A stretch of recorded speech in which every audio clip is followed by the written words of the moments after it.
नमस्कार मित्रांनो, मी गणेश वानकर इन्फिनिटी स्पर्धा परीक्षा अकॅडमीच्या या नवीन व्हिडिओमध्ये तुम्हा सर्वांचे स्वागत आहे। आदिवासी विकास भरतीच्या पेपरचा आता दुसरा टप्पा सुरू झालेला आहे। तर याच्यामध्ये 24 फेब्रुवारीला ही एक्झाम होणार आहे। ऑलरेडी त्यांनी 17 फेब्रुवारीला जे आहे याच्या संबंधी माहिती आपल्याला दिलेली होती। 4 पदांसाठी पेपर असणार आहे। ग्रंथपाल, सहाय्यक ग्रंथपाल, प्रयोगशाळा सहाय्यक आणि कॅमेरामॅन कम प्रोजेक्ट ऑपरेटर। परंतु या सगळ्यांची परीक्षा त्यांनी एकाच वेळी घ्यायचं ठरवलं होतं, परंतु ग्रंथपाल, सहाय्यक ग्रंथपाल यांचा पेपर पॅटर्न वेगळा आहे आणि प्रयोगशाळा सहाय्यक कॅमेरामन यांचा पेपर पॅटर्न वेगळा आहे। एकाच वेळी हे कसं होऊ शकतं याच्या संबंधी त्यांनी परीक्षा वेळापत्रकात जो आहे तर तो एक महत्त्वपूर्ण बदल केलेला आहे।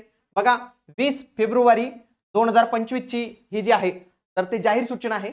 याच्यामध्ये काय सांगण्यात आलेलं आहे की 24 ला म्हणजे 24 फेब्रुवारीला ही परीक्षा जी आहे आता ती 2 सत्रात होईल।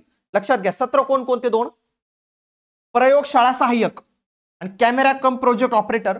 तर यांचं सकाळच्या सत्रात होणार आहे आणि यांचं रिपोर्टिंग टायमिंग 8 वाजता आहे। 8 वाजेच्या आधी त्यांना तिथं सेंटरवर जे आहे तर ते पोहोचायचंय। मोस्ट प्रोबेबली पेपर हा 9 वाजता सुरू होण्याची शक्यता आहे किंवा 8:30 ला सुरू होऊ शकतो, ते त्यांनी तिथं हॉल तिकीटवर जे आहे तर ते मेन्शन केलेले आहे।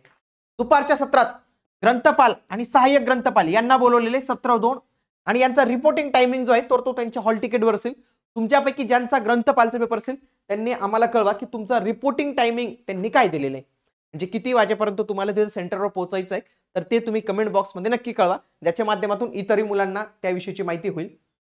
बघा, ग्रंथपाल आणि सहाय्यक ग्रंथपाल यांचा पेपर पॅटर्न मध्ये बौद्धिक चाचणीचा पेपर होता आणि प्रयोगशाळा सहाय्यक कॅमेरा कम प्रोजेक्ट ऑपरेटर मध्ये सामान्य विज्ञान होता। म्हणजे हे दोन विषय इथं नव्हते आणि हा विषय इथं नव्हता। तर हाच एक गोंधळ निर्माण झालेला होता आणि त्याच्यानंतर त्यांच्याकडे काही ईमेल्स वगैरे गेले असतील, तर त्याच्यानंतर त्यांनी निर्णय घेतला की याच्यावर जे आहे तर ते त्यांनी 2 सत्रात जे आहे तर ते याचा मार्ग काढून घेतलेले। म्हणजे आता एक्झाम पॅटर्नचा जो आहे तर तो काही प्रॉब्लेम इथं येणार नाही। 120 मिनिटं वेळ सारखाच आहे।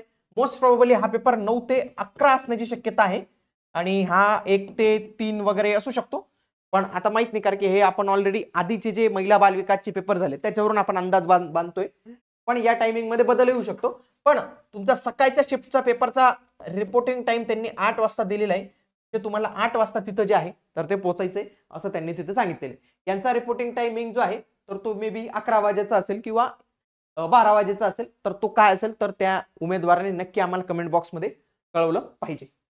ठीक आहे, तर अशाच माहितीपूर्ण व्हिडिओसाठी आपलं इन्फिनिटी स्पर्धा परीक्षा अकॅडमीचं YouTube चॅनल आहे मित्रांनो, त्याला तुम्ही सबस्क्राइब करा। या चॅनलवर तुम्हाला सर्व अपडेट्स वगैरे सर्व काही गोष्टी ज्या आहेत तर त्या मिळत राहतील।